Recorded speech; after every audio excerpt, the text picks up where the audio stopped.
సర్పశాపం. మా బావగారు ఉంటే ఇంతకు ముందు వ్యవసాయంలోనే పడి చనిపోయింది స్వామి. వ్యవసాయం చేసేటప్పుడు అతనికి చిడికి ఉండే.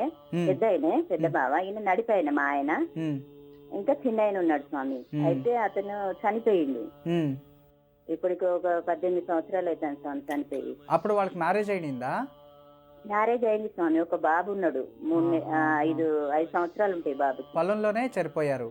పొలంలోనే పడిపోయింది స్వామి. పిడిచి వచ్చింది. ఆ టైంలో ఎవరు చూడకుండా అలా అయిపోయింది. పరమేశ్వర. ఇప్పుడు ఆఖరి అబ్బాయికి ఆఖరి చిన్నోడు ఉన్నాడు కదా మీ మరిది, ఉన్నాడు స్వామి. వాళ్ళు ఏం పని చేస్తారు? తను ఎస్ఐ జాబ్ చేస్తుంది స్వామి. రీసెంట్ గా వచ్చింది. గుడ్. వాళ్ళకి సంతానం ఉందా? లేదు స్వామి, ఇప్పుడే కళ్యాణం పెట్టుకున్నాం స్వామి. మార్చిలో ఉంది 26. మంచిది తల్లి, మీ వంశాభివృద్ధితో మంచిది. కానీ మీ భర్త జాతకంలో సర్పశాపం వచ్చింది తల్లి. అంటే మీకు ఫ్యామిలీకే వచ్చింది సర్పశాపం. ఈ సర్పశాపం వల్ల మీ భర్తకి జీవితంలో అసలు అభివృద్ధి అనేది లేదు తల్లి. అవును స్వామి. ఎంత డబ్బు వచ్చినా నిల్వదు మీ భర్త చేతిలో. అవును స్వామి. కోపం కూడా చాలా ఎక్కువ. అవును స్వామి. తను ఏమనుకుంటే అదే జరగాలి. ఇక అంతే స్వామి. కానీ మంచి గుణ స్వామి. మంచోడు, నేను చెడ్డోడు అని చెప్పానా ఇప్పుడు? మంచి వ్యక్తే, కానీ ఆ మంచితనం వేరే వాళ్ళకి ఉపయోగం అవుతుంది, మీకేం ఉపయోగం అవుతలేదు కదా. అవును స్వామి.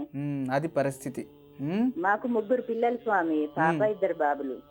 సరే మా మంచిది. ఏం పని చేస్తారు మీ భర్త?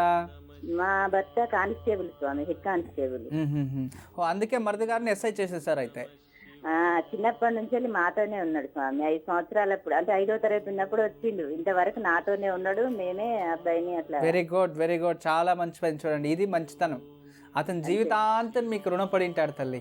అవును స్వామి. అంతే కదా. బావ కొడుకును కూడా మేమే చదివిస్తున్నాం స్వామి. ఇలాంటి యోగాలు కొందరికే వస్తాయి తల్లి. నిజంగా అందరికి ఇలాంటి మంచి ఉండదు. మీకుంది కదా, నిజంగా మీరు గ్రేట్. ప్రతి ఒక్క ఫ్యామిలీలో మీలాంటి వాళ్ళు ఉంటే అసలు ఫ్యామిలీ గొడవలే రావు తల్లి.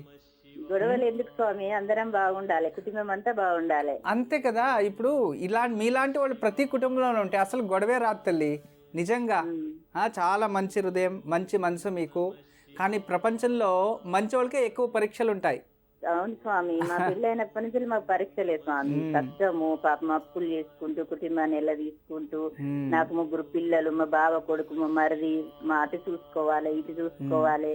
ఒక్కడు ఇంత చేసుకుంటూ వచ్చేసరికి అప్పులు బాగా అయినాయి స్వామి. ఇంట్లో డబ్బు అస్సలు నిలవదు.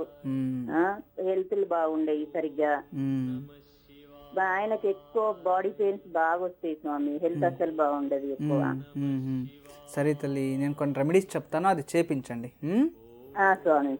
ఈ సర్పదోషానికి మీ భర్త చేతిలో ఒక 48 రోజులు రోజు ఉదయాన్నే జంట నాగలు లేక నాగదేవతలు, నాగశిల్లలకు పాలు పోయించండి. కాస్త తగ్గుతూ వస్తూ ఉంటుంది.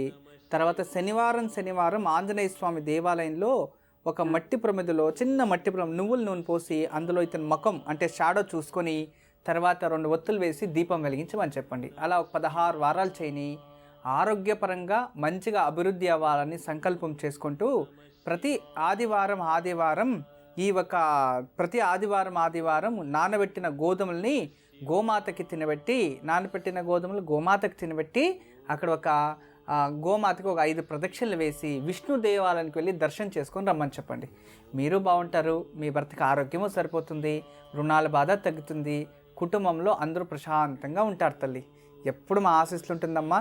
నమస్తే. శారద గారు విన్నారు కదా, గురూజీ చెప్పింది పాటించండి, తప్పకుండా శుభం జరుగుతుంది.